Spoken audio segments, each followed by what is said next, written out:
Un súper ruso que salva a la gente de la corrupción, como Batman, por ejemplo. Qué buena sorpresa para esta ciudad. Sus probabilidades de ser alcalde eran de 1 a 1 millón. O sea, ¿usted venía por la calle y se acercó al partido y les dijo quiero ser alcalde? Es un tema de desarrollo propio de la democracia. Mañana usted puede regalar una entrevista sobre cuál es su posición frente a lo de la admisión de la demanda. Yo no he escuchado nada de esto. Mire, a cualquier político, si no tiene su lugar fijo, mañana mismo lo pueden encarcelar. Exactamente aquí el narcotraficante Pablo Escobar fundó su cartel de Medellín. Krasnov es una excepción de la regla, sin duda. Utilizar las cosas para usarlas. Sí. Ya te había contado. Al igual que en Rusia, en Colombia hay valores tradicionales. Y aquí, según los memes, hay mucha gente fanática de Putin. Yo también quiero ser presidente de Colombia, y con toda seguridad lo seré.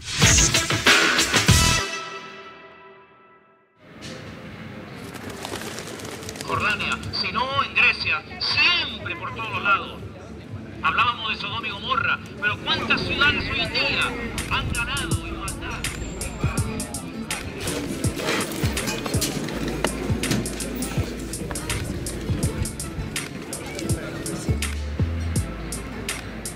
Привет, друзья, мы в Тунхе. Hola amigos, estamos en Tunja. Es una ciudad universitaria, un centro distrital para los estándares locales a 150 kilómetros de Bogotá, la capital de Colombia, que está justo al norte de Sudamérica, entre Venezuela y el Océano Pacífico. Viajamos a Tunja por las elecciones de la alcaldía que se celebraron hace 2 meses. ¿Qué tuvieron de especial? La identidad del ganador.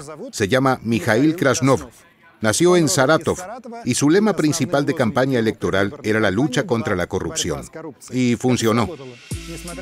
A pesar de que Krasnov no se había dedicado antes a la política ni era miembro de ningún partido, ganó por un margen bastante amplio, imponiéndose al favorito, un oriundo de la localidad. El profesor, así le dicen aquí a Krasnov, tiene 5 títulos de enseñanza superior en distintos campos. Habla 5 idiomas, sin contar el ruso. Le gusta el karaoke, cocinar y nadar. Hace un par de años, cuando estaba de vacaciones en Rusia, nadó 5 kilómetros por el río Volga. En Colombia, algunos se refieren a Krasnov como a algo sensacional y la esperanza de Tunja. Otros lo llaman agente comunista. Mucha gente aquí todavía identifica a Rusia con la Unión Soviética. Mientras que otros lanzaron una campaña de relaciones públicas contra Krasnov e intentaron cuestionar su victoria. ¿Por qué los colombianos eligieron a un profesor ruso como alcalde? ¿Cómo fue que Mikhail vino a parar aquí, a uno de los países más peligrosos de América Latina? ¿Por qué otra cosa es conocida Colombia además del café, el narcotráfico y Pablo Escobar? Hablaremos también de él y de todo lo demás. ¿Cómo Krasnov piensa cambiar la vida local y qué piensan de él en su ciudad natal, Saratov?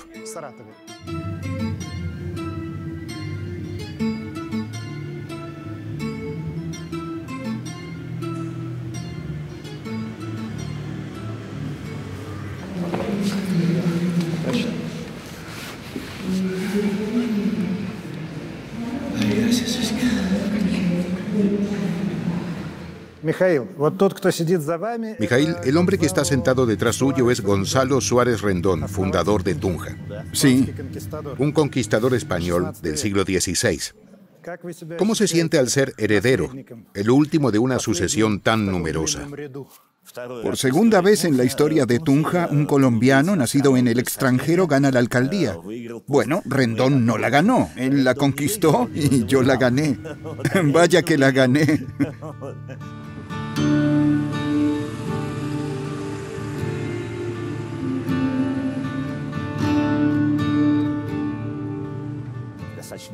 Este es un país bastante cerrado, comparado con Argentina, con Chile o hasta con Venezuela. En los últimos años, en el último siglo, casi no ha habido emigración. Es decir, emigrantes del extranjero procedentes de Alemania, de Italia y de Argentina. Algo que hace que el país esté bastante alejado de los procesos contemporáneos.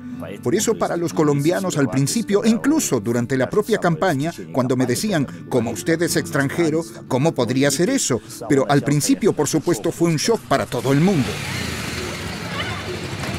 Bueno, yo siento que las opiniones están divididas. Muchas personas, los 15 años que lleva en Tunja, le permiten tener una condición mucho más cercana y mucho más local. Hoy creo que es más tunjano que cualquier otro.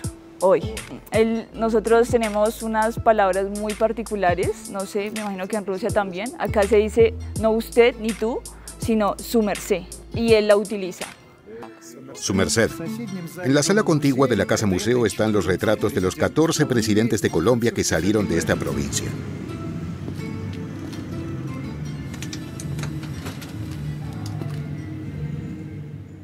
Hace poco, cuando entré aquí, por alguna razón tuve una visualización muy fuerte de que pronto aquí estará colgado el retrato del presidente número 15 que sale de Boyacá, que soy yo. Mijaíl, ¿es usted una persona modesta? ¿Cómo decirlo? En cuanto a lo que necesito para vivir, sí lo soy porque me las arreglo con poco, no necesito lujos ni grandes riquezas. Bueno, no lo necesito, francamente. Como ve, yo no uso ningún anillo, nada. Mi chaqueta me la compré en una tienda de segunda mano en Saratov. ¿Y dónde creció exactamente en Saratov? En el distrito del Volga, el distrito de Glevo-Vrag, por así decirlo. ¿Eso es en el centro? Sí.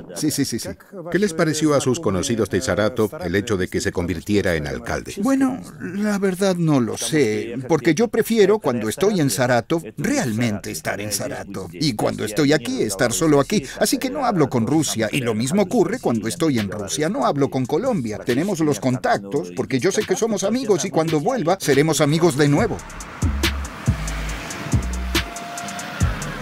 Cuando Mijaíl vino a Saratov, nos relacionábamos. Íbamos juntos a la dacha, al camping.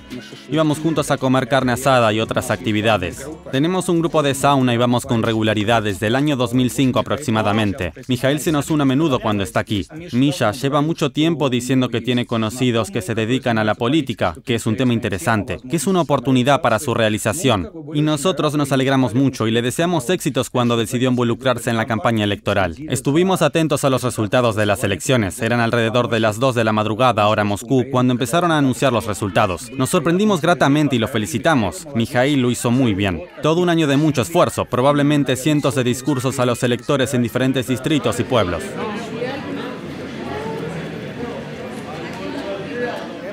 ¿Este es su coche, el que usted usó para la campaña? Sí, está cerrado. ¿Y lo de profesor es su...? Profe. Es decir, profesor aquí es como decir docente. No es el profesor académico en Rusia, no es un título. Un profesor aquí es cualquier maestro. Aquí hay profesores de baile, por ejemplo. Les dicen profe, es decir, que profe es el diminutivo. El profe Mijaíl y nosotros creamos una figura como de un super ruso, el super ruso que salva de la corrupción, como Batman, por ejemplo. Salva de algunas cosas malas. Así es que salvamos a Tunja de las cosas que molestan a la gente. Así que no solo creamos esta figura, también hicimos cómics. Los imprimimos durante las últimas semanas. Repartimos cómics en los que hay una historia de cómo yo voy ganando. ¿Y usted tenía la imagen de un trabajador, cierto, usando un casco? Lo que pasa es que aquí en Colombia, ruso es un término del argot popular para referirse al trabajador de la construcción. Mijaíl es muy complicado de aprender. Entonces mi apuesta era que fuera profesor. Sin embargo, había un amigo de él que le dijo que no. Entonces tratamos de hacer un atajo mental para que la gente inicialmente dijera ruso, ruso, ruso. Y este casco... Sí, aquí hay un casco. Representa al constructor, no de profesión, sino a la asociación con el término mismo. Viene siendo un juego de palabras. Sí, es un juego de palabras. Muchas gracias. Qué buena sorpresa para esta ciudad. Muchas gracias. Romper con el tradicionalismo, la corruptela. Le deseo que haga una excelente administración para taparle la boca a un poco de sapos. Muchas gracias.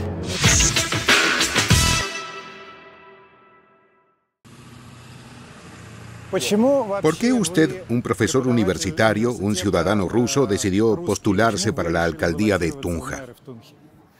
Bueno, probablemente en cada etapa, en cada edad, uno se hace algún replanteamiento de la realidad social, de lo que ocurre alrededor. Se alcanza una especie de madurez y la política toca tu puerta. Suele ocurrir eso en primer lugar. En segundo lugar, observo que no estoy de acuerdo con la forma en la que se hace política, las campañas políticas. Quiero decir que se invierten enormes cantidades de dinero en enormes pancartas. Por ejemplo, yo no tuve ninguna de esas pancartas grandes. ¿Y de dónde sale ese dinero para esas grandes pancartas? Sale del presupuesto. Es como una especie de inversión, como una empresa. Como si abrieras un puesto y si no te da dinero, simplemente, ¿qué haces? Lo cierras. O sea que, como dicen en Rusia, ¿se alimentan de su cargo? Sí. Primero lo compras, luego te alimentas de él. Sí. Lo mismo aquí. Si ganas, inviertes una gran cantidad de dinero. ¿Y usted de qué manera entró? Como candidato independiente, yo fui solo, es decir, fui a registrarme.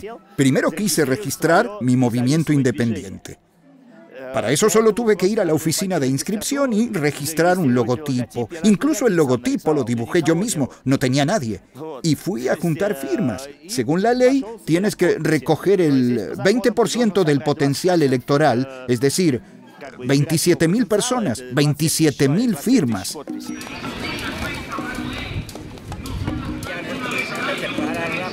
Como él no tenía ningún partido político, nunca había estado atrás de un partido político, nadie lo apoyaba. Es decir, cuando yo entro a la campaña, aparte de mí, sus probabilidades de ser alcalde eran de 1 a 1 millón. Nadie lo conocía. Sí, fue la gran sorpresa en Colombia, que este candidato que inicialmente no tenía mayor posibilidad, mayor proyección, haya sido la gran sorpresa. Nadie, absolutamente nadie. Aparte de algunos estudiantes a los que les dio clase en la universidad, nadie creía que él iba a ser alcalde. Pues lo que pasa es que él le dolía mucho ver a la ciudad y vernos a nosotros sin trabajo cuando salíamos de la universidad, como que se preocupaba mucho. Entonces él siempre dijo que todo se podía mejorar. Y nosotros decíamos que ¿cómo? Y le dijimos como, si usted es alcalde o es gobernador, vaya, sí, como que vótese, a hacer. Y se fue, o sea, nosotros le dijimos, pero él cogió y se fue. Nos dedicamos en parte también a algo de arte, estuvimos haciendo algunos murales y pues... Sí, a pintar, a pegar. En la universidad. Publicidad, pintar. Las querían echar de la universidad porque en la universidad no se podía hablar de política. Aunque la universidad tiene mucha política, pero no se puede hablar de política. ¿Es cierto que usted tiene 5 títulos universitarios? Creo que son más. Si tienes en cuenta todas las maestrías, entonces probablemente sean más. Yo nunca las he contado, ¿eh?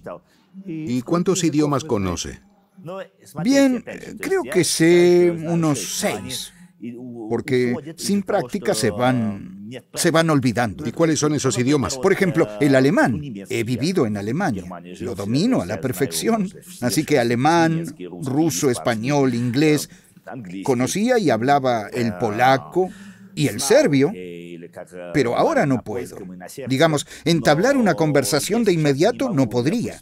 Me gusta mucho la lengua alemana por su precisión, por su expresividad. Viví toda mi vida adulta en Alemania, prácticamente. Estudié en la Universidad de Humboldt de Berlín.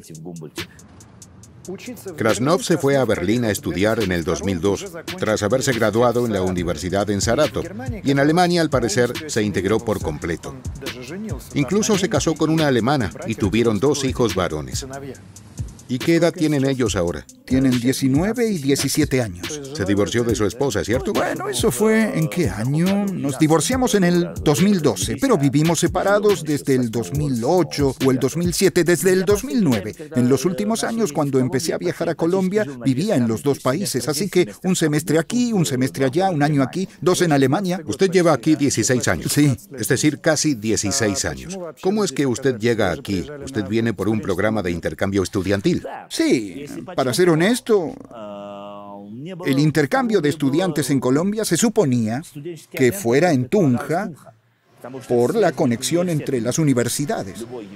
Cualquier europeo en febrero lo que busca es una playa, pero no la montaña, no el frío tampoco. Así que, volviendo a mi reflexión en 2008, me hubiera gustado estar probablemente en cualquier otra ciudad menos en Tunja, pero resultó que al final fue Tunja.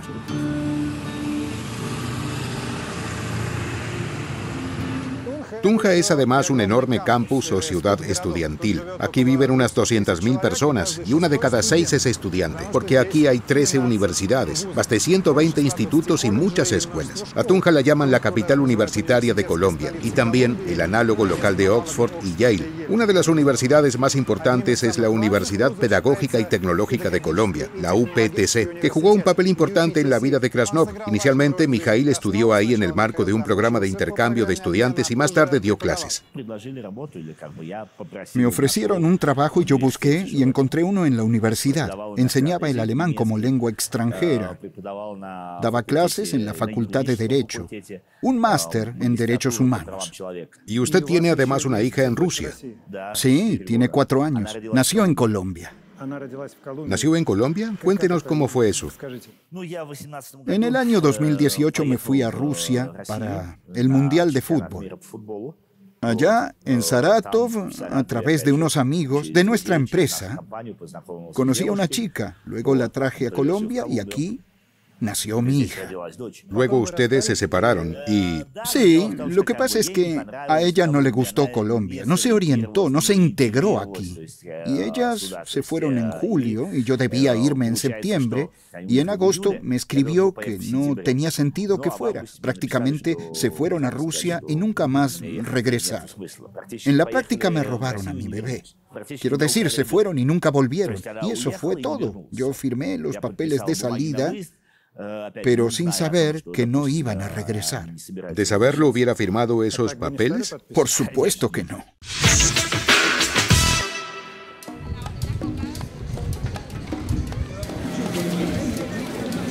A ver, usted consiguió 30.000 firmas. ¿Quién las cuenta? Porque en Rusia, en esa misma etapa, la mayoría de los candidatos independientes son barridos del sistema. Y aquí pasa lo mismo, porque la registraduría los cuenta y la registraduría te puede eliminar. Por eso la gente no recoge 30, sino 50.000 firmas y luego, por ejemplo, cada firma tiene que caber en el renglón. Si se sale de este, hasta pueden anularla. ¿Y usted lo tenía todo bien a la perfección? No, por supuesto que no. ¿Y por qué lo dejaron pasar? Porque nadie contó mis firmas. Al final me postulé por un partido. ¿Y qué partido fue ese? El partido que se llama la Fuerza de la Paz. Así que se trataba de un partido nuevo que no era ni de izquierda ni de derecha, más bien del centro. Él se comunicó con el partido, no lo conocíamos, pero pues en esa primera conversación pues le pedimos su hoja de vida y su programa de gobierno para poder mirar su afinidad con el programa de gobierno que él planteaba, la visión que él tiene de Tunja, de recuperar la competitividad en Tunja, de lograr generar... O sea, ¿usted iba por la calle, se acercó al partido y les dijo, ¿yo quiero ser alcalde? Sí, pero lo que pasa es que ellos también necesitaban a una persona que representara al partido. Que Dios bendiga. Pues sí, es que estoy ahorita en el reportaje. Dale, muchas gracias. Chao. Así que resultó que ellos también necesitaban a alguien que representara al partido. O sea que a usted a ellos les convenía. Sí, quiero decir, el candidato a gobernador al que apoyé, de alguna u otra manera, me lo pidió. Fui a una entrevista y les gustó. En ese momento, por supuesto, nadie pensaba que yo ganaría. Y ahora los representantes del partido me tratan como una vaca sagrada, porque resulta que el único que ha ganado algo serio para este partido he sido yo. Nosotros ganamos 10 gobernaciones en coalición con otros partidos, ganamos 23 alcaldías con aval propio, 4 diputados y más o menos 155 concejales.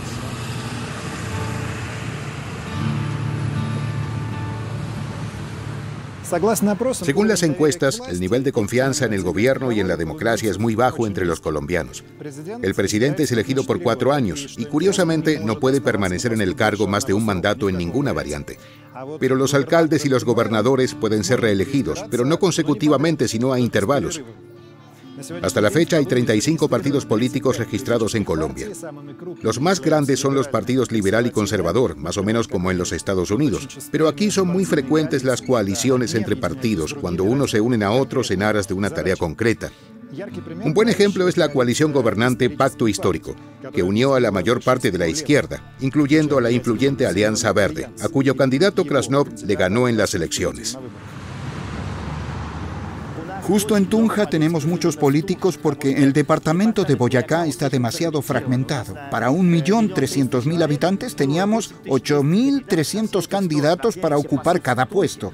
¿Y dónde pastan todos ellos? En Tunja. Por eso es como un juego de espías, un juego de mafia al mismo tiempo. ¿Se comprende? No mucho. Se trata de algo mucho más. ¿Por qué un juego de mafia? Tú nunca sabes quién es quién aquí.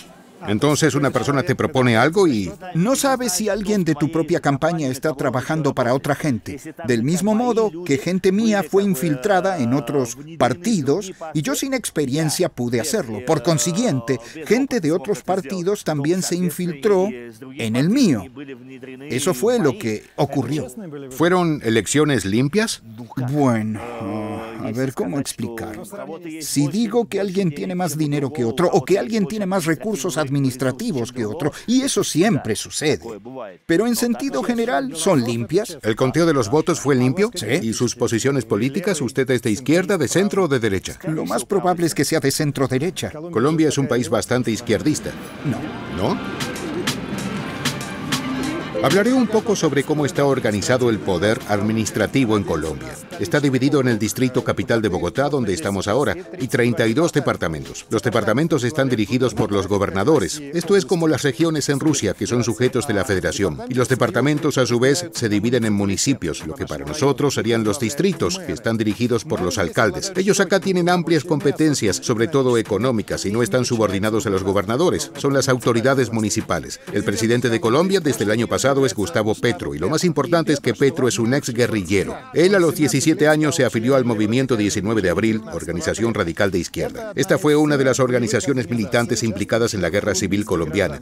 Petro era el responsable de la custodia del armamento y por ello, en 1985 fue encarcelado durante 2 años. El presidente de Colombia entonces era el conservador Belisario Betancur, que intentó resolver el caso pacíficamente e incluso llegó a un acuerdo con los grupos rebeldes. Pero un año después, la guerrilla de la organización a la que pertenecía Petro se apoderó del Palacio de Justicia de Bogotá, ese que está ahí cerrado, detrás de esos andamios.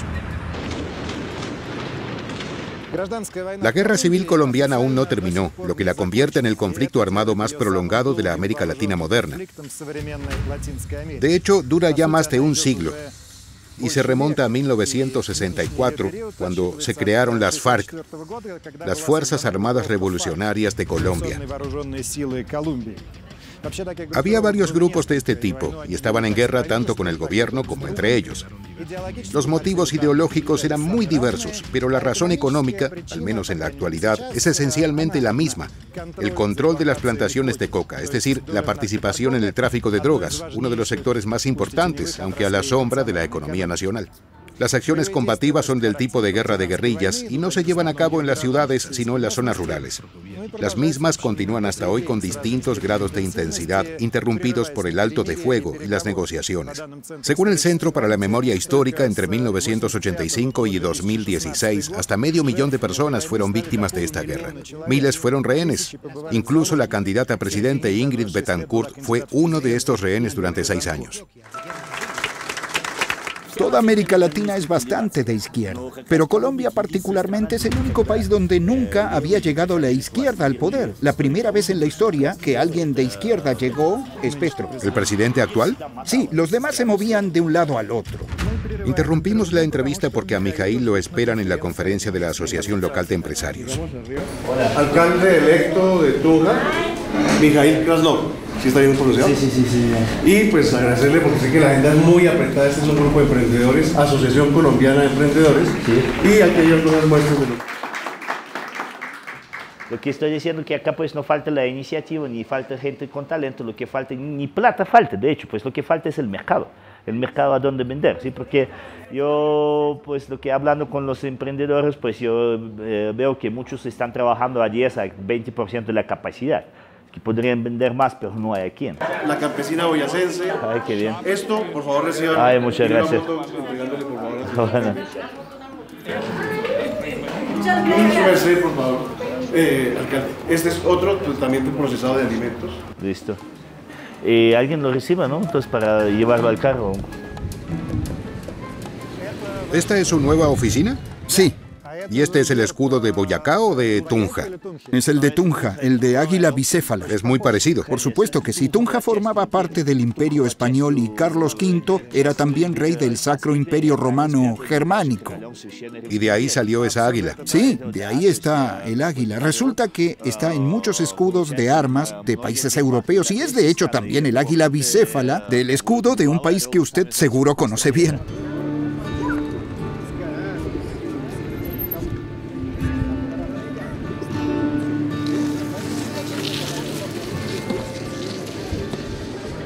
Usted seguramente ha escuchado alguna vez la leyenda sobre la ciudad perdida del Dorado, donde literalmente todo estaba hecho de oro y piedras preciosas. A mediados del siglo XVI, los conquistadores españoles estaban convencidos de que la ciudad del Dorado existía y la buscaron en el territorio de la actual Colombia. Nunca encontraron el Dorado, pero durante una de sus campañas descubrieron un asentamiento de indios que realmente fabricaba joyas y adornos de oro. Y en el lugar de ese asentamiento fundaron la ciudad de Tunja, que el año que viene cumplirá 485 años. Se trata de un lugar importante desde el punto de vista histórico para Colombia. En agosto de 1819, no muy lejos de aquí, tuvo lugar una de las batallas más importantes de la Guerra de Independencia de España, la Batalla de Boyacá. Poco después, el ejército del general Simón Bolívar liberó a todo el país. Y el propio Bolívar se convirtió en el primer presidente de la Gran Colombia, que entonces incluía partes del territorio de las actuales Venezuela, Panamá, Ecuador, Perú, Guyana y Costa Rica. En cada uno de estos países hay plazas, calles y monumentos que llevan el nombre del general Bolívar. ¿Qué día es la fecha de la investidura suya? Bueno, debe ser el 27. ¿Cómo es eso que debe ser? Porque eso no es el juramento de investidura, es la inauguración. Y también el juramento del cargo, sí, más o menos. ¿Invitará al embajador ruso? Invitaré a todo el mundo. Hay 63 embajadas y quiero invitar a todo el mundo. Normalmente el alcalde de la ciudad no es quien invita a los diplomáticos. Y quiero elevar el estatus, al menos artificialmente. Por eso quiero invitar a ministros, invitaré a diplomáticos, a representantes de las cámaras de comercio extranjeras, por ejemplo. ¿Usted es considerado como uno de los suyos ahí dentro? Bueno, no. ¿Cómo decirle que sea uno de los suyos? Me tienen que dejar entrar, por ejemplo, pero cuando entro ahí, todos me observan con mucha atención porque tienen miedo de que les eche o los despida. ¿Y los despediría? Alcalde nuevo. Madre, ¿qué hace? ¿Qué más? Muy bien, estoy en reportaje, ¿sí? ¿Puedo continuar? ¿Los despediría? Bueno, no, probablemente no a todos. A algunos sí, quizá, a otros probablemente no. ¿A cuáles de los candidatos apoyó usted? Bueno, nuestra jurisdicción también nos limita para tener participación directa en política, pero efectivamente había una persona cercana que estaba trabajando y a modo individual estaba apoyando, que era Vicente Aníbal Ojeda. ¿Qué le pareció la victoria de Krasnov? Bueno, es un tema de desarrollo propio de la democracia. Yo considero que el mundo y la dinámica transicional hace que las posiciones políticas tengan variaciones. Yo no diría que es el peor de los alcaldes. Creo que perdió más bien en la guerra de la información, pero tampoco deja a la ciudad en una situación muy buena. Porque según el criterio de la gente, se dice que la gente no está contenta. Y para ser honesto, esta situación jugó un papel importante para que me eligieran a mí. El hecho de que, después de un alcalde así, bien. ¿Voto protesta? Sí, la gente está muy cansada y cada vez es peor, según la gente. Y de nuevo no lo puedo afirmar, pero según dice la gente de Tunja, él robaba, no lo sé, pero eso no se trata, digamos, de una afirmación personal. No se trata de eso. He oído la opinión de que la votación no fue tanto a favor de Krasnov como en contra suya. ¿Qué opina al respecto? Bueno, yo creo que son apreciaciones personales y hacen parte de ese colectivo imaginario. Mañana usted puede regalar una entrevistica sobre cuál es su posición frente a lo de la admisión de la demanda. Yo no he escuchado nada de esto. Pues ya el tribunal ya admitió la demanda. No sé, no conozco nada. Entonces, pues ahí, esto pues... Cuando nosotros tengamos allá el conocimiento oficial todavía no se va a pronunciar del tema. No.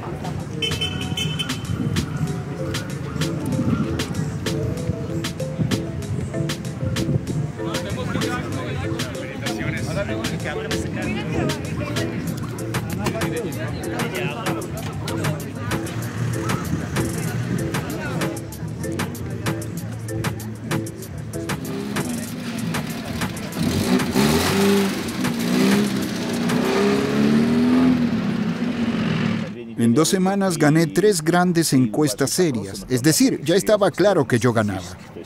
Por eso también era un secreto. En realidad, no es que haya sido un secreto, no era un secreto, pero una de las razones por la que la campaña sucia se desató, una campaña terrible, destructiva, que precisamente fue ordenada ahí, y decían que yo allí... Había publicaciones de que usted pasea con prostitutas. Sí, sí, hubo algo de eso. Que eso era algo habitual, que gastó mucho dinero en cocaína y alcohol. Y toda la gente sabía muy bien que yo andaba por las calles recogiendo firmas. Solo eso hacía. ¿Y quién estaba detrás de eso? Otras campañas, básicamente el Partido Verde, al cual pertenece el gobernador actual. ¿Carlos Amaya? Sí, sí. ¿Ese es su principal adversario? Sí. ¿Y por qué? Bueno, en primer lugar porque le gané a su candidato. Y lo más importante es que el candidato de ese partido estaba desde el principio. Es decir, no tenía ningún contrincante y durante las primeras encuestas, por ejemplo en marzo, ya tenía el 60%. Porque nadie conocía a los demás candidatos, ¿sí? Eso iba a ser para ellos una especie de paseo fácil, porque ¿quién podría ser y de dónde saldría un candidato aquí? Y en cualquier cálculo que se hiciera, ningún otro candidato tendría la más mínima, ¿cómo decirlo?, posibilidad de ganar aquí. ¿No es demasiada bocina? Sí, para resolver el problema de la congestión del tránsito hay que usar la bocina. ¿Y él como gobernador puede arruinarle su vida como alcalde? Podría, pero no es el jefe. Quiero decir que el gobernador es algo paralelo. Como en Rusia, es una historia habitual cuando el alcalde y el gobernador están enfrentados. Allí la historia suele terminar con el alcalde en la cárcel por iniciativa del gobernador. Aquí no es así, por supuesto. Entonces, ¿usted no tiene que preocuparse por eso? Él es quien se tiene que preocupar por eso, para que no termine el gobernador en la cárcel por iniciativa del alcalde. ¿Por corrupción? Por corrupción. O por cualquier otra cosa.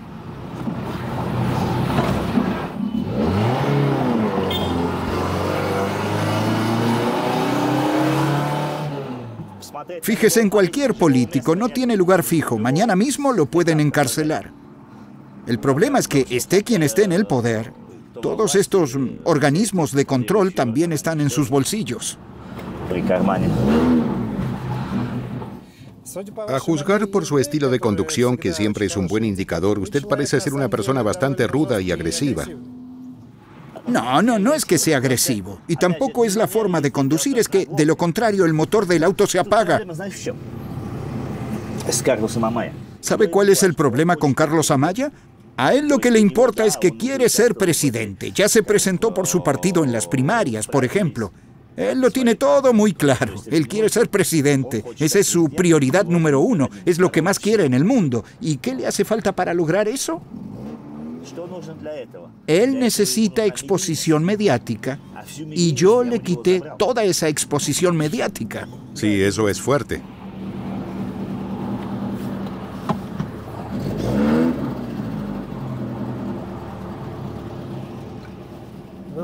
Salimos.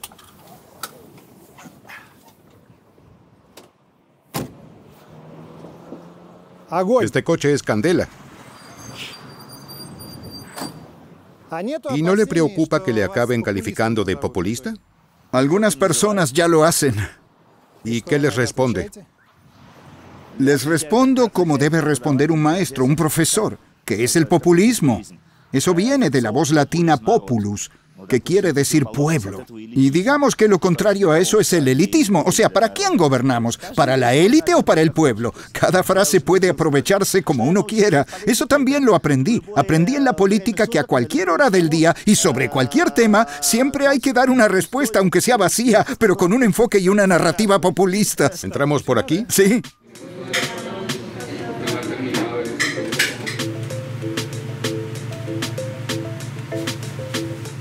¿De dónde es usted? Yo de Tashkent. Nací en Tashkent, en Uzbekistán. Y cuando tenía 6 años, mi madre me llevó a Italia. ¿Cómo vino a parar a Colombia? Bueno, yo estaba trabajando en Australia y conocí a un muchacho italiano que tenía una mujer colombiana. Y entonces me dijo, si quieres, nosotros vamos a abrir un restaurante aquí en Tunja. Así que, casi en broma, vine para acá y aquí estoy. ¿Ha conocido a muchos rusos en Tunja? No, solo a uno. ¿A Mijail? Sí, solo a Mijail. ¿Qué impresiones tiene de sus conversaciones con Mijail?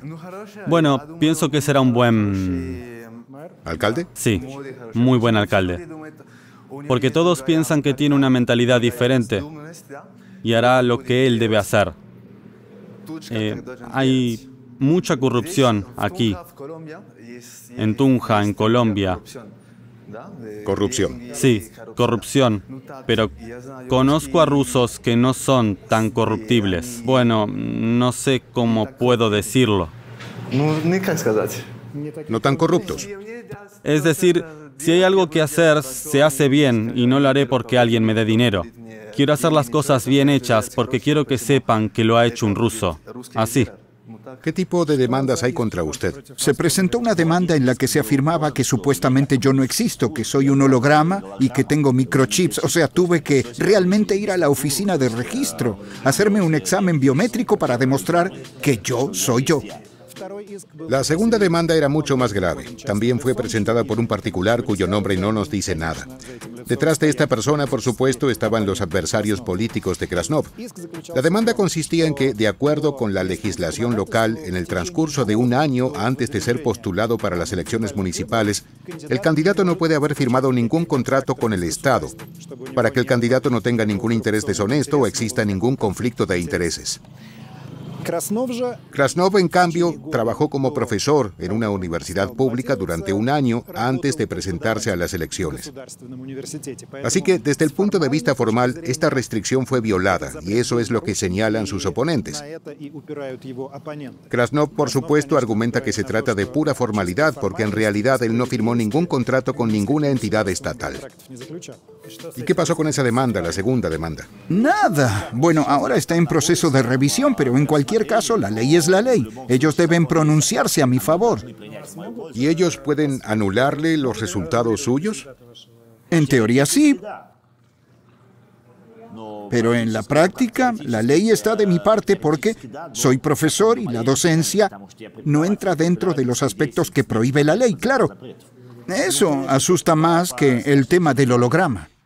Si se anulan las elecciones, si los resultados de las elecciones se anulan, ¿habrá protestas o mitines en Tunja? Creería que sí, porque a ver, el triunfo del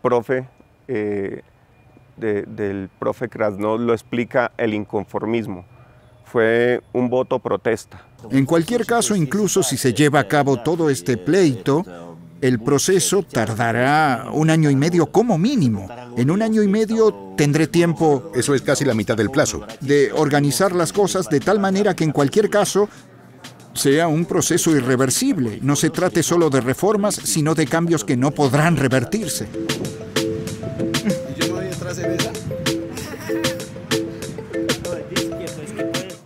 Muy bien, ella es Sara, una colaboradora y novia de Krasnov, 20 años más joven que él. Se conocieron cuando ella lo entrevistó. A partir de enero, cuando él se convierta en alcalde, ella será la gestora social. Se trata de un cargo de función pública que por defecto ocupan todas las primeras damas de Tunja. ¿No se siente incómoda por la diferencia de edad? Sí, claro, no porque tenemos muchos parecidos, somos sociólogos, ambos nos gusta leer las mismas cosas, tenemos los mismos planes, muchas afinidades. El 1 de enero será gestora social. ¿Qué tipo de cargo es ese? Sí, claro, la función es sobre los temas más vulnerables, mujer rural, mujeres sin empleo. Así que básicamente mi función va a ser acoger estos grupos y estos sectores más desprotegidos de la sociedad tunjana. No puedo evitar hacerle esta pregunta. Ustedes ahora no están casados oficialmente. No. Pero ella seguirá teniendo el estatus de primera dama. Por supuesto que sí. O sea que aquí no se fijan tanto en el aspecto formal. No, por supuesto, para dar una determinada imagen es mejor estar casado. Digamos, sí, es que proyectamos el retrato ideal del candidato. Y claro, este debería transmitir ciertos valores familiares, ¿cierto? Pero creo que en una ciudad, en nuestra ciudad universitaria, en un país donde la cuestión de género también está presente y destacada en la sociedad a un nivel tan moderno como en el occidente, un desliz en lo social de esta índole es normal. Yo no soy un candidato común y corriente, y por eso mis cosas tienen que ser inusuales también. Sí. Ya te había contado. ¿Ese es su principal adversario? Bueno, es algo así como un contrincante político, supongo que sí. ¿Cuáles son los principales problemas en Tunja? Una vaca y otra más por allá. ¿Cuáles son los principales problemas aquí? Bueno, los problemas más importantes que tenemos aquí, como ven, son problemas relacionados con la infraestructura, con las carreteras. Aquí, por ejemplo, esta carretera nunca ha sido pavimentada. En general, entre los problemas que están en la superficie y son visibles de inmediato, está el problema con el transporte. Tenemos congestión con el tránsito. Es una ciudad pequeña, pero tenemos embotellamientos grandes, de hasta 5 kilómetros. ¿En su opinión es comparable la calidad de las carreteras de aquí con las de la región de Saratov? Sí, pero aquí la calidad es peor. Digamos que estamos comparando la región. Aquí no estamos hablando de Boyacá, sino de Tunja. Es decir, en Tunja nadie de la alcaldía se ha ocupado seriamente últimamente de las carreteras, así que, si se fija, hay baches por todas partes.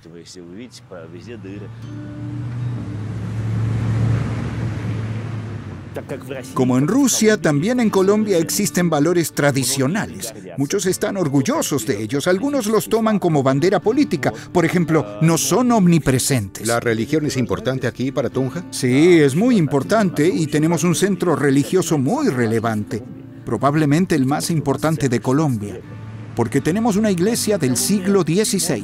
Rusia y Colombia se pueden comparar de modo muy sui generis, porque hay muchos aspectos comparables. En Rusia somos medio europeos, pero no del todo. Igual que en Colombia somos medio americanos, pero no del todo. Gracias, Antonio. Uno de los puntos del programa político de Gustavo Petro es reexaminar las relaciones con Washington y orientarlas al enfriamiento. En general, hasta ahora Colombia ha sido considerada y se considera como el aliado latinoamericano más cercano de los Estados Unidos, fuera de la OTAN, estatus que le otorgó Joe Biden. Sin embargo, ahora hay un nuevo presidente, Petro, y una de las razones de su victoria es el latente antiamericanismo, muy común en todos los países de América Central y del Sur en general. ¿Recuerdan el apodo peyorativo y un tanto arrogante de gringo que se le dice a los que son de Estados Unidos? Es una palabrita bien típica y muy latinoamericana. Bueno, aquí no escapas de la influencia de los Estados Unidos. Aquí ellos dominan económicamente. La opinión de Washington es a menudo decisiva, y esto es lo que provoca el rechazo en la conciencia de las masas, donde predominan las ideas de Bolívar y de la libertad. Así que, por ejemplo, la guerra en Ucrania y las sanciones contra Rusia a menudo aquí se analizan a través del prisma del rechazo a los Estados Unidos.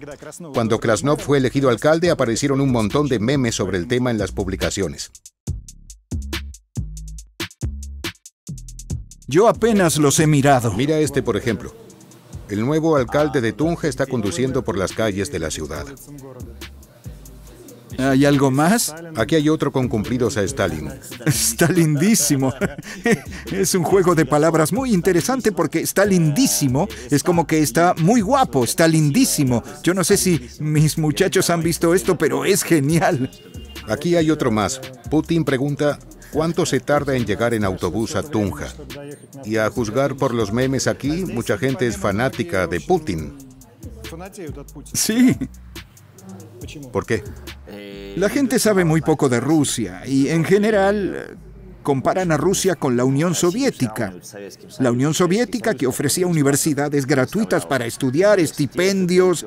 Es decir, en general, si alguien está en contra de los Estados Unidos, digamos algún combatiente extremista o islámico, digo que esté en contra de los Estados, ese será un aliado para ellos.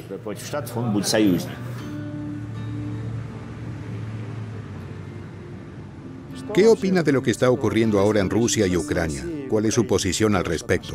Desde el punto de vista del ciudadano común, por supuesto es muy malo lo que está ocurriendo.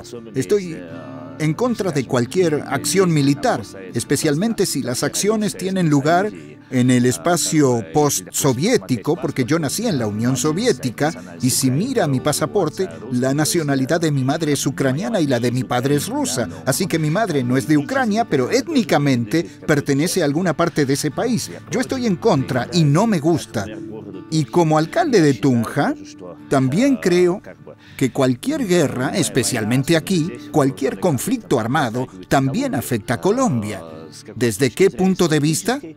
Desde el punto de vista político, tal vez no sea así, porque el presidente Petro más bien está tomando una posición bastante equilibrada. No se inclina ni para un lado ni para el otro, pero puede que tarde o temprano también tenga que definir una posición, y eso siempre será difícil para cualquier presidente. En segundo lugar, desde el punto de vista económico, por ejemplo, ahora ha aumentado el precio de los fertilizantes, y los fertilizantes proceden principalmente de Rusia, Bielorrusia, Ucrania, Kazajistán.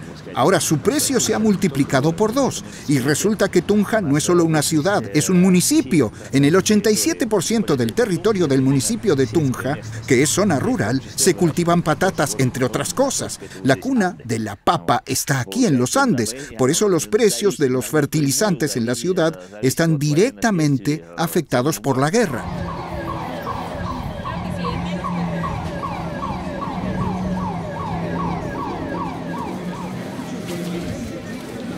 Si todo sale según sus planes, ¿cómo ve a Colombia dentro de 10 años? ¿A Colombia o a Tunja? A Colombia, porque nosotros tenemos visión a largo plazo, según su plan. Según el plan, Colombia debería ser un país moderno y abierto a los extranjeros. Y no es que esté cerrado, que no se pueda venir, sino que haya más cooperación con los países extranjeros. Sucede que a menudo para hacer algo hay que negociar con algún Don Pablo y cosas así, y eso hay que eliminarlo.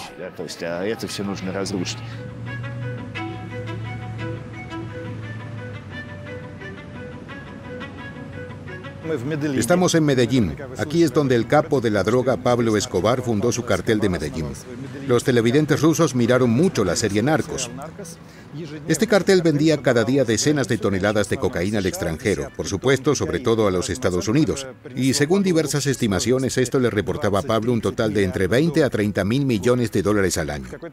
En algún momento el cartel se convirtió en un estado dentro de otro estado. Por supuesto, un estado 100% gangsteril, con sus concepciones, sus tiroteos, sus enfrentamientos y su brutalidad extrema.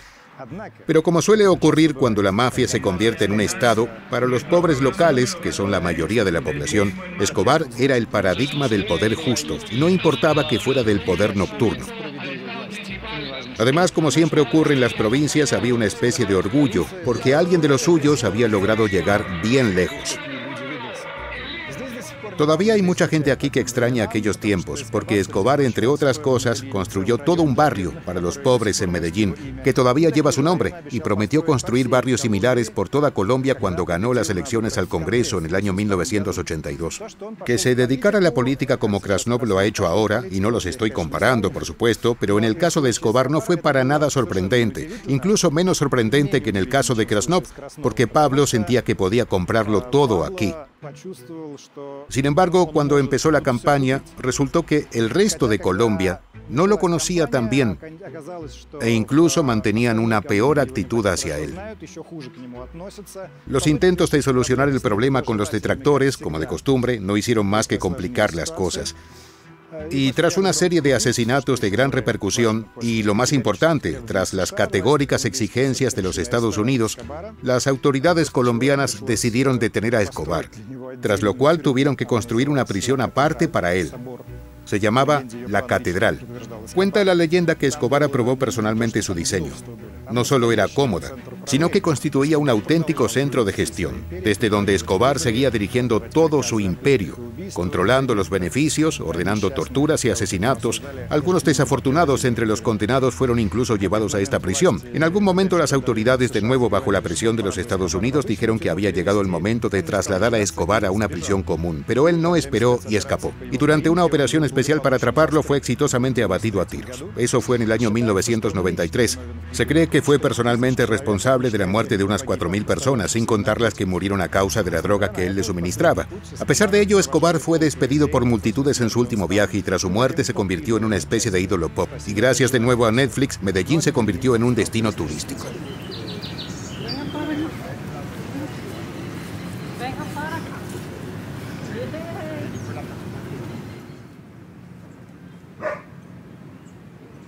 Bueno, mi nombre es Federico. Trabajé mucho tiempo con la familia de don Pablo, con una hermana. Después que don Pablo murió, trabajé con la hermana de don Pablo. Vengo todos los días a hacer mantenimiento. Vendo estas fotos que me manda don Roberto, que es el hermano de Pablo Escobar. ¿Y esta foto es de cuando mataron a Pablo? Sí. ¿Y este quién es? Los que dicen que mataron dentro de la catedral cuando don Pablo estaba detenido en la cárcel. Este es don Pablo, cuando lo cogieron y que la primera vez. Este es el imitador de Pablo Escobar, ahí está conmigo. ¿Y usted qué piensa personalmente de Pablo Escobar? ¿Qué siente por él? ¿Qué pienso? No, que para mí fue una persona muy buena. ¿Por qué? Que hacía mucho favor al pobre. Claro que yo no trabajé con él, fue con una hermana y trabajé unos días con ella acá, arreglándole el jardín, y ese era el trabajo mío. ¿Qué hace la gente aquí normalmente? Le rezan y le piden favores. Todos los pobres quieren a Escobar, y como comprendemos, los pobres representan el 80% más de la población. La gente rica, si eres de la clase media o ligeramente superior, que Dios te perdone si dices que eres incluso neutral hacia él. Usted tiene que odiarlo. Eso es una señal de clase.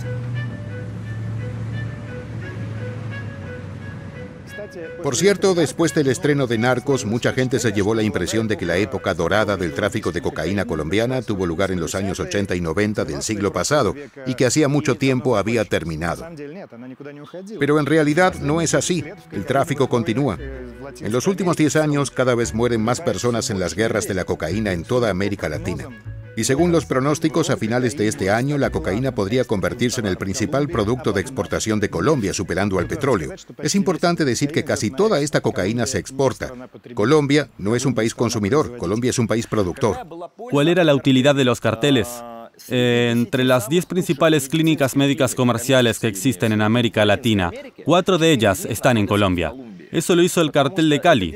Ellos empezaron. Eran gente más educada, de familias más ricas, y entendieron cómo gestionar esa cantidad tan grande de dinero. Y empezaron a reinvertir en la medicina porque, en primer lugar, es un negocio con mucho alcance. Hay muchas finanzas ahí, y además es una causa noble, la salud pública. O sea que esta es la historia de cómo la mafia se convierte en Estado. En esencia, sí. ¿Y cómo están las cosas ahora? Entonces, ¿la mafia de la droga, que gana casi tanto como el Estado con el petróleo, de hecho forma parte del Estado? Por supuesto que sí, tienen su propio lobby en el gobierno, pero la cosa es como si fuera un juego. Todos los involucrados en la política lo niegan categóricamente. Ellos dicen, Escobar era un sinvergüenza, nosotros definitivamente no somos de la mafia, pero en realidad, por supuesto, todos hacen con ellos sus negocios oscuros. Lo que pasa es que en Tunja, como estamos a gran altura, la coca no crece aquí por el clima. Crece más bien en la zona cafetera, donde no hace ni frío ni calor, en un clima más favorable. Es decir, no tenemos ni producción ni tráfico mundial. O sea, no tenemos nada de eso. Bueno, sí, a cada rato detienen algún auto que lleva una tonelada de marihuana, por ejemplo, pero la traen de algún otro sitio, donde radica nuestro problema. Tenemos mucha gente joven y es justo el microtráfico, el comercio de drogas al menudeo. Es decir, tenemos una ciudad consumista y eso no es bueno. Por supuesto, necesitaremos luchar contra todas estas estructuras que son invisibles, pero que se observan cuando las miras de cerca. La policía las conoce. Alrededor de las universidades, de las escuelas, hay gente que distribuye drogas todo el tiempo. Tenemos que desenmascarar a estas bandas, meterlas en la cárcel. Ahora usted también dirigirá a la policía. Sí, resulta que soy el jefe de policía y ya sé lo que hay que hacer, porque tenemos un vecindario muy popular aquí, un barrio, como usted dice, que está en el bosquecillo y allí están todas estas personas que trafican drogas, que han montado una ciudadela de tiendas de campaña o algo así. La policía ni va allí.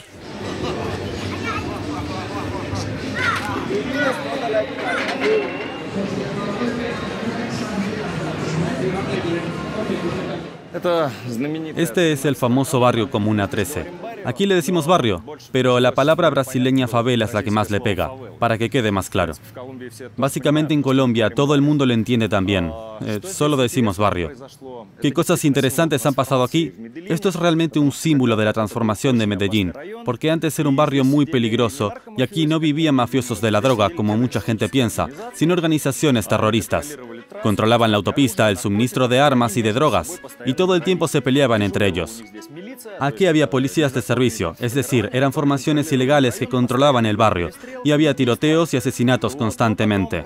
Pero luego hubo dos grandes operaciones especiales por parte del ejército estatal en el año 2002, y en el 2011 construyeron las escaleras mecánicas, las llamadas escaleras eléctricas, y de alguna manera el turismo comenzó a fluir lentamente hasta aquí. Alguien pintó el primer graffiti y luego todo se llenó. Durante los últimos 5 años en el barrio simplemente se ha convertido en... una increíble marea de turistas. Y lo más importante es que todo gira en torno a la figura de Pablo Escobar. Sí, mucha gente piensa que él de alguna manera está involucrado. Pero para ser honesto, Pablo Escobar no tenía nada que ver en lo absoluto con esto aquí. Pero sin dudas, él es la persona más famosa de toda la mafia colombiana. Y por consiguiente, todo lo asocian con él.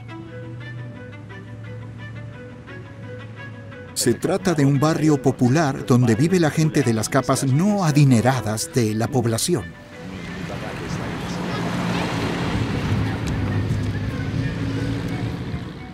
¿Y cuál es el presupuesto en Tunja? Bueno, ahora para este año estaba previsto, creo que 420.000 millones de pesos.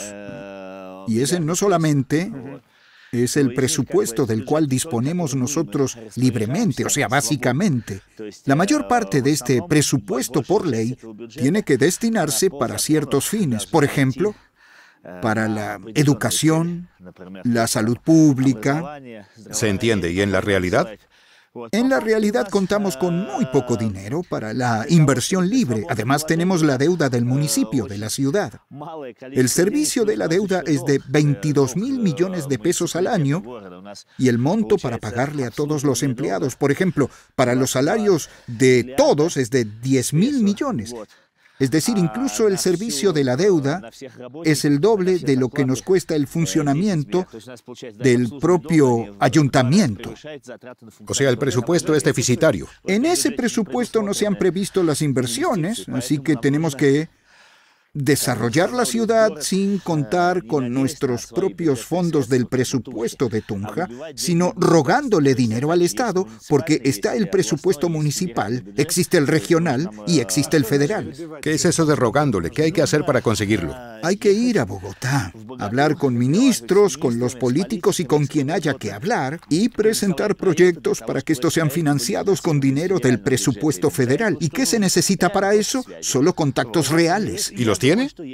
Pienso que los tengo, gracias a mi presencia en los medios, porque vengo siendo uno de los alcaldes más célebres acá. Creo que gracias a eso, porque se podrá decir que soy una sensación mediática, sea barata o no, pero espero aprovechar eso y convertirlo en algo tangible para la ciudad. Krasnov, sin duda alguna, es una excepción a la regla. Yo, francamente, estoy preocupado porque él está decididamente en contra de la corrupción. Y, por supuesto, los corruptos políticos locales están decididamente en su contra. Ellos no quieren que él ponga orden aquí, porque si él demuestra cómo se pueden hacer las cosas, si recorta todos esos gastos innecesarios que se hacen ilícitamente, dará un ejemplo. Y quizás otros quieren hacer lo mismo. Por eso él ahora está promoviendo un nuevo discurso y una nueva tendencia en la política, en aras de una política transparente. Yo le apoyo mucho en ese sentido, pero temo que puedan hacer algo contra él. Justo eso le quería preguntar. ¿Qué tan peligroso desde el punto de vista físico podría ser para él en el contexto de un país como Colombia?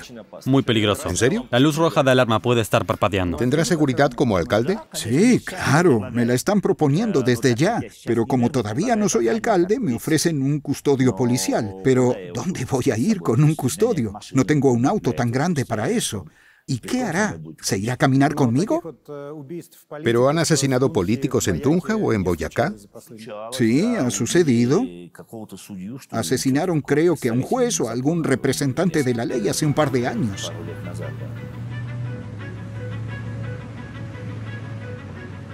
Sí, creo que es una característica de Tunja, que siendo una capital de departamento, no tiene muchos de los problemas característicos de las capitales como Medellín, como Cartagena, en donde la delincuencia, en donde el narcotráfico, en donde la inseguridad en general es una preocupación y es quizá el problema más importante de estas ciudades. ¿Tiene solución el problema del narcotráfico en Colombia? Oh, wow, pues yo creo que no. Yo creo que solo la legalización, pues si vamos a hablar del problema macro, solo la legalización podría acabar con las mafias. Porque producir un kilo de coca puede ser igual de costoso que producir un kilo de azúcar, pero es el carácter de ilegal el que hace que producir un kilo de coca sea exageradamente costoso por el carácter ilegal que tiene. Entonces yo soy más de la idea de que la legalización permite acabar el negocio y que se debe atender o enfrentar la situación con políticas de salud pública. El costo de producción de un kilo de cocaína es de unos $1000. Bueno, en realidad cuesta menos, unos 700. Ese es su precio de coste. En los países europeos se vende, por ejemplo, entre $30 y $50.000. En Australia, $100.000. Comprendo. Con estos márgenes es imposible erradicar el problema. Sí.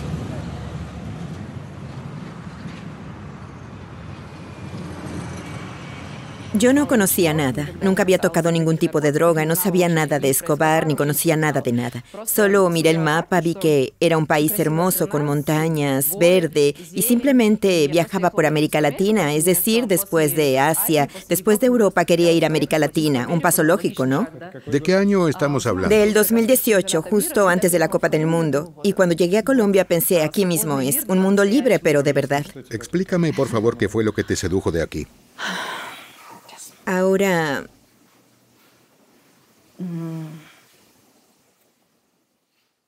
supongo que para un viajero es importante ver algo nuevo. Cuando llegué a Colombia, para mí todo era nuevo de verdad. Probablemente lo más importante es la felicidad y la libertad de la gente en su pequeño mundo. Cada vendedor, cada persona de la calle se alegra de verte y son felices. Y eso no depende del dinero que tengas, como en nuestro país, donde todo el mundo anda persiguiendo algo, algún estatus. Y aquí todo es sencillo. Tienen muchos días libres, muchos días festivos. Todo el mundo es muy familiar, positivo y te aceptan en su propio entorno.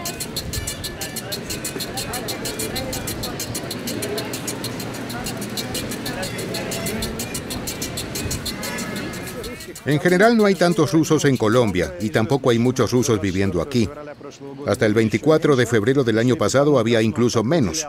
Y es por eso que Krasnov destacaba tanto en este contexto. Pero en los últimos casi 2 años también han venido muchos rusos recolocados. En su mayoría se quedan en las grandes ciudades, en Bogotá, en Cali y en Medellín. Y bueno, la ocupación laboral de la ola de emigración rusa es la misma que en los otros países. Unos continúan trabajando a distancia en Rusia, otros intentan desarrollar sus negocios aquí. Vamos a payasear un poco para la foto. A la 1, a las 2 y a las 3. Llevábamos mucho tiempo planeándolo. Nuestro objetivo era visitar América Latina. Y buscamos información sobre boletos aéreos y cuando tuvimos la oportunidad de comprar los boletos, los compramos y vinimos directamente aquí. Vivían antes en San Petersburgo. Sí. Eres programador con 2 trabajos, ¿no? No, soy programador en un trabajo y gerente de clientes clave en otro. O sea, en general, ¿ustedes viven aquí con lo que tú ganas? Sí, por ahora es así. Tenemos un grupo de chat que es solo nuestro, solo para los amigos. ¿Y cuántos somos ahora? 40. Qué bien, ¿y es solo para amigos? Sí. Y tienen uno más amplio.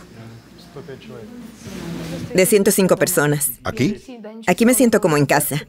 Sí, yo me sentí incómoda por mi propio aspecto. Desde niña preguntaban, ¿cuál es tu nacionalidad? ¿Por qué tienes esos ojos? Y me sentía extranjera, no me sentía rusa. Y aquí me siento como en mi casa. Te aceptan como si fueras de los suyos. Sí, ellos me hablan como si fuera colombiana. Preguntan, ¿eres colombiana? Yo les digo, no, pero gracias, eso es muy agradable. Según el estereotipo, Colombia es un lugar lleno de narcotraficantes. ¿Eso no ha ocurrido? Es así solo para mi abuela. ¿En serio? Sí.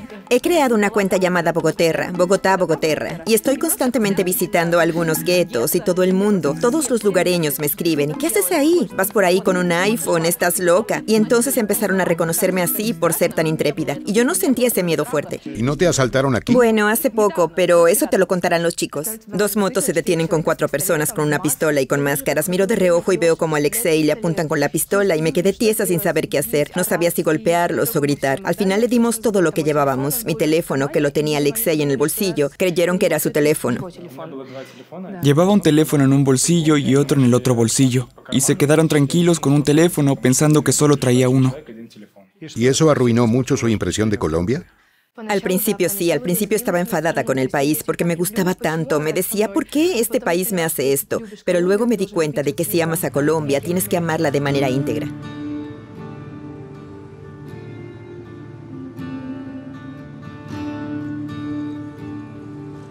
¿Cuándo recibió su pasaporte colombiano? Hace 2 años. Salió usted muy cómico en esa foto. Sí, no quedé bien. Parezco un kikoriki.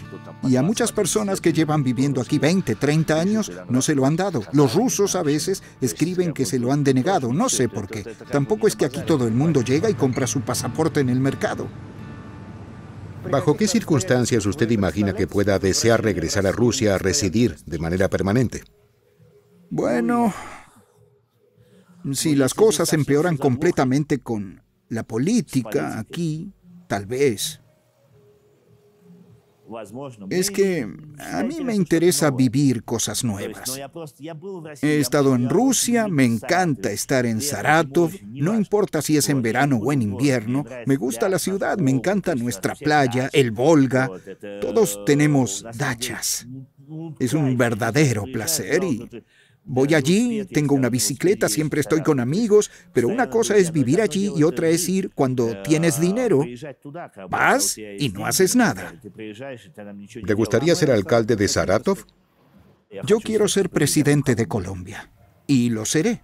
¿Sabes qué es lo gracioso? Hace un año, cuando decía que quería ser alcalde, todo el mundo se reía. Ahora cuando digo que quiero ser presidente, ya nadie se ríe. Pero ahora legalmente eso es imposible para los que no hayan nacido aquí. Eso no va a cambiar por sí solo.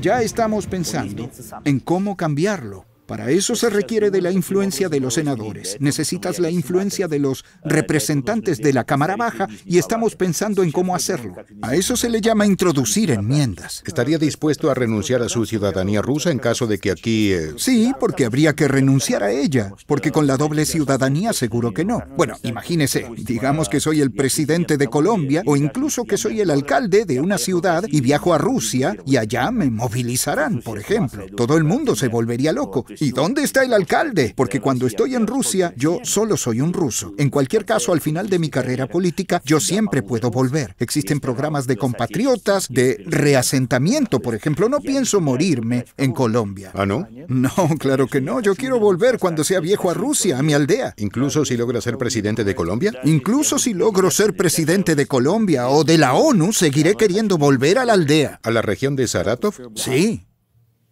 ¿De dónde es toda mi familia? ¿Cómo se llama la aldea? Idolga.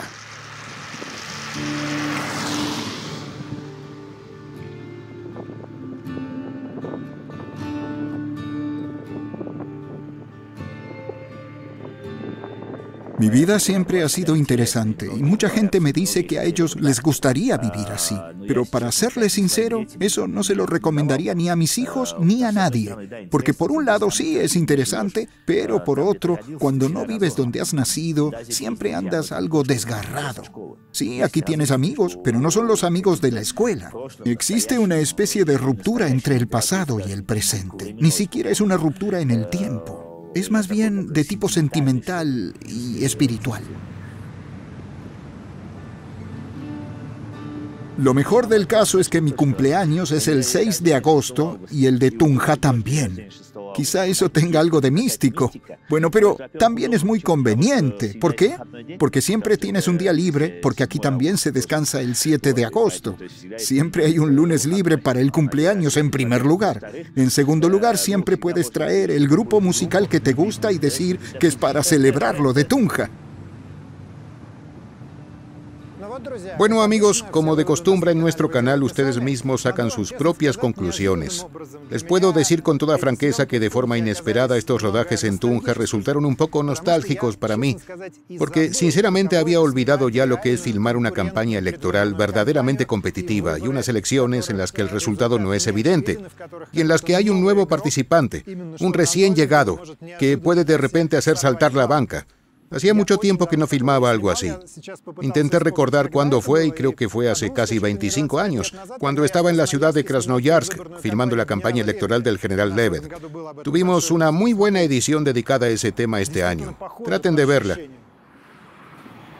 Y realmente fue un sentimiento similar.